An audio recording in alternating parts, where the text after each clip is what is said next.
அன்பு பெருமக்களே, நபிகளார் ஸல்லல்லாஹு அலைஹி வஸல்லம் அன்னவர்கள் சஹாபாக்களிடத்தில் கேட்கிறார்கள். ஜாபிர் இப்னு அப்துல்லா ரலியல்லாஹு தஆலா அன்ஹு என்ற சஹாபி இந்த ஹதீதை அறிவிப்பு செய்கிறார்கள். அலா அதுல்லுக்கும் அலா மா யுன்ஜீக்கும் மின் அதுவிக்கும், நான் உங்களுக்கு ஒன்று சொல்லித் தரட்டுமா? உங்கள் எதிரிகளிடத்திலிருந்து உங்களை அது காக்கும். உங்கள் எதிரிகளின் உச்சபட்சமான வரம்பு மீறுதலிலிருந்து உங்களை அது காக்கும். ரெண்டாவது ரசூலுல்லாஹ் சொன்னாங்க, வயதர் உலக்கும் அர்ஸாக்கக்கும், உங்களுக்கான ரிசுக்கை அது இழுத்து கொண்டு வந்து உங்களிடத்தில் சேர்க்கும். எதிரிகளின் தொந்தரவு, எதிரிகளின் ஆபத்து, எதிரிகளிடத்தில் ஏற்படக்கூடிய இடையூறு, இதையெல்லாம் தடுத்து நிறுத்தும். உங்களுக்கான ரிசுக் எதுவோ அதை உங்கள் கரங்களிலே கொண்டு வந்து சேர்க்கும்.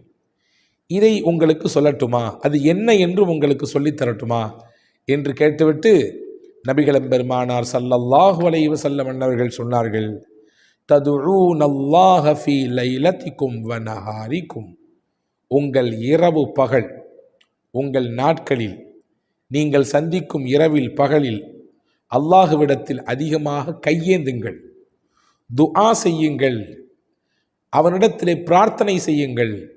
ஃபஇன்னத் துஆ சிலாஹுல் மூமின், நிச்சயமாக துஆ என்பது, பிரார்த்தனை என்பது ஒரு மூமினின் பேராயுதம். அதை வைத்து எதிரிகளை வீழ்த்த முடியும், எதிரிகளிடத்திலிருந்து ஏற்படக்கூடிய ஆபத்துகளை முறியடிக்க முடியும்.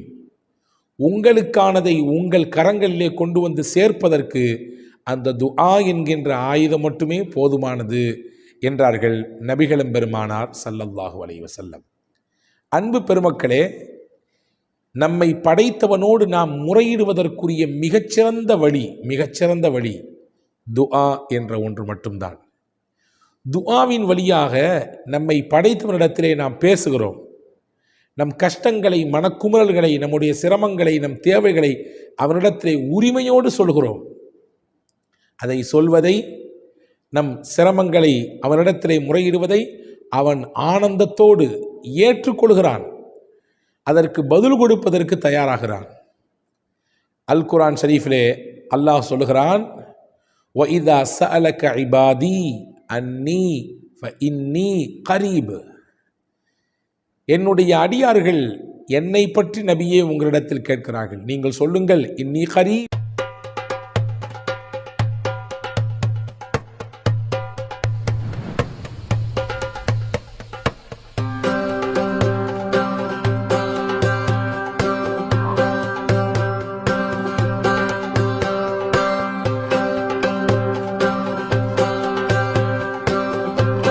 Kareem's Biryani Paradise at Liberty and Catering Services, கோடம்பாக்கத்தின் அறுசுவை அடையாளம்.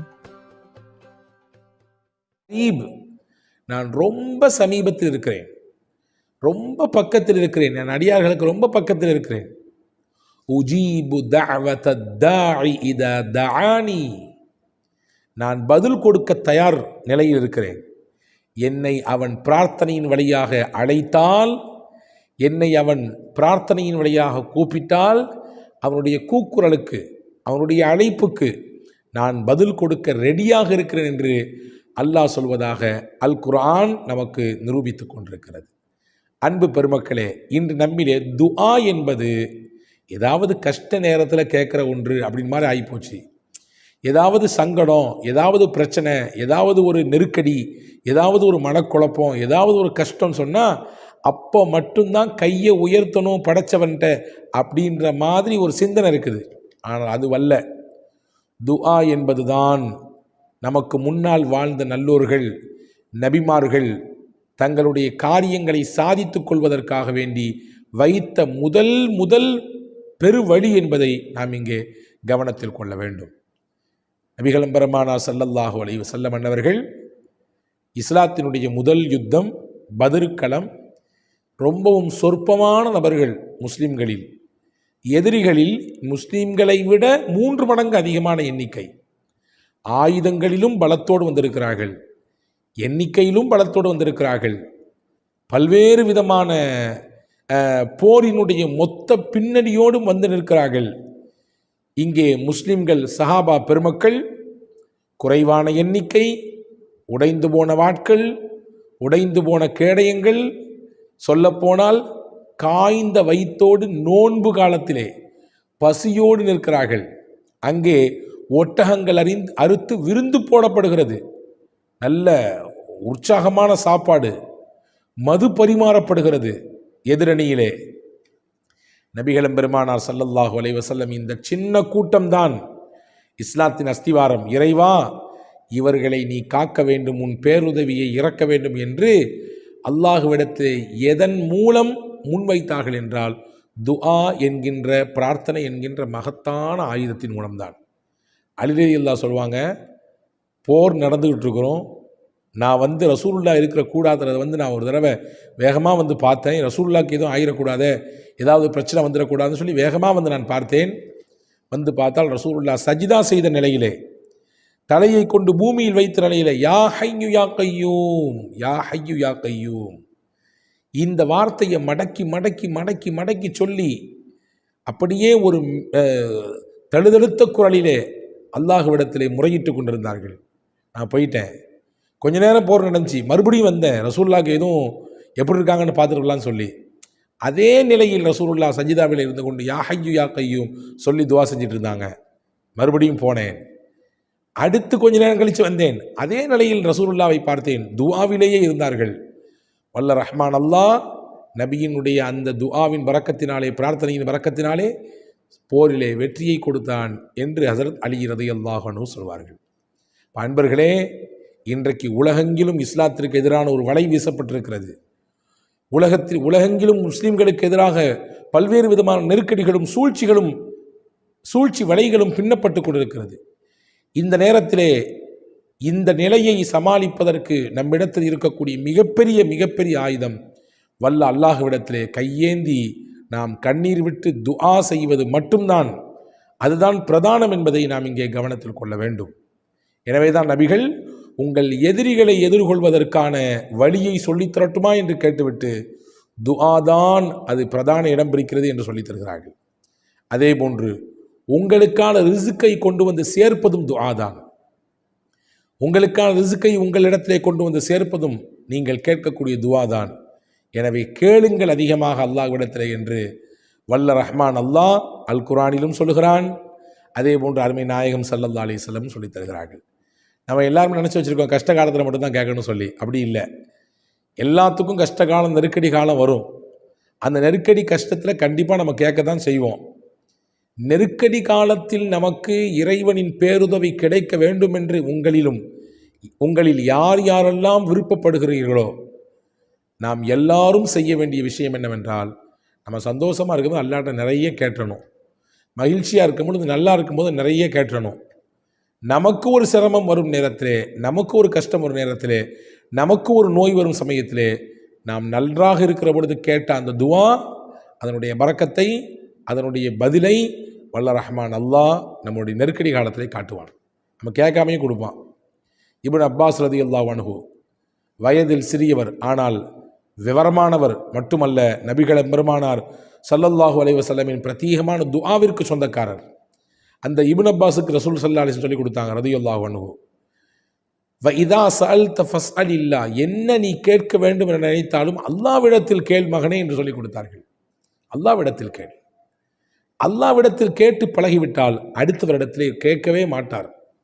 யார் அல்லாஹ்விடத்திலே கேட்டு பழகவில்லையோ அவர் எந்த கஷ்டம் வந்தாலும் எந்த சிரமம் வந்தாலும் அடுத்தவரிடத்திலே போய் நிற்பார். அல்லாஹ் நிற்க வைத்து விடுவான்.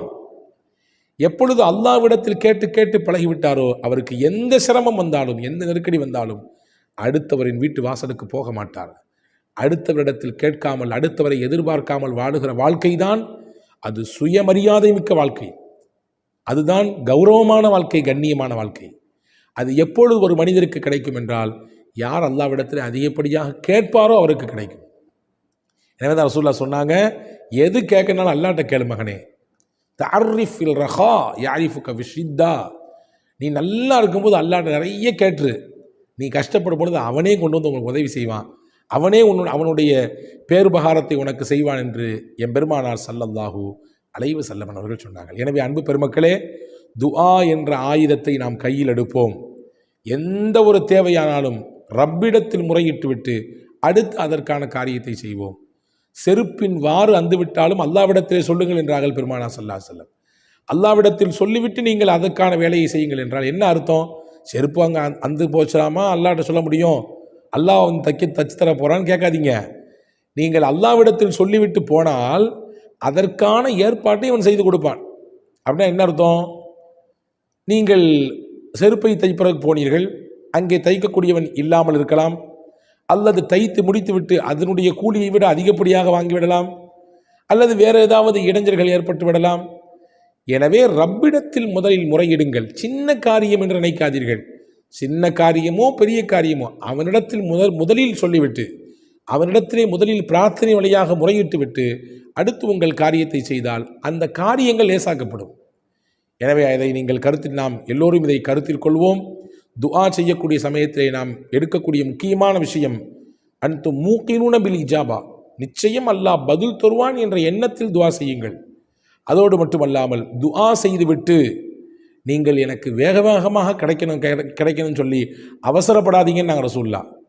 நீங்கள் துஆ செய்வது தான் உங்கள் வேலை, தருவது அல்லாஹ்வின் வேலை. அவசரப்படக்கூடாது. நான் கேட்டுட்டேன், எனக்கு கிடைக்கவே இல்லை, எல்லாத்துக்கும் கிடைச்சிருக்கு, எனக்கு கிடைக்கல என்று ஒருவர் அப்படியே புலம்பி தள்ளி கொண்டிருந்தார். அவருக்கு வர வேண்டியதும் வராமல் போய்விடும். எனவே துஆ செய்கிற பொழுது நம்பிக்கையோடு செய்ய வேண்டும். அல்லாஹ் தருவான் என்ற நம்பிக்கை. துஆ செய்துவிட்டு பொறுமையாக இருக்க வேண்டும். நிச்சயம் அல்லாஹ் தருவான். நீங்கள் அதை சொல்லி காட்டிக்கொண்டே அவசரப்பட்டு கொண்டே இருக்கக்கூடாது என்பதையும் பெருமானார் ஸல்லல்லாஹு அலைஹி வஸல்லம் சொல்லித் தந்தார்கள். எனவே எதிரிகளை எதிர்கொள்வதற்கும் நமக்கான ரிஸ்க்கை இழுத்து கொண்டு வருவதற்கும் நம் தேவைகள் நிறைவேறுவதற்கும் துஆ என்கின்ற ஆயுதம்தான் மிகச்சிறந்தது என்பதை பெருமானார் இந்த ஹதீஸிலிருந்து நமக்கு சொல்லித் தருகிறார்கள். வல்ல ரஹ்மான் பேணி பின்பற்றி நடக்கக்கூடிய நல்ல பாக்கியத்தை உங்களுக்கும் எனக்கும் எல்லா மக்களுக்கும் தரட்டும்.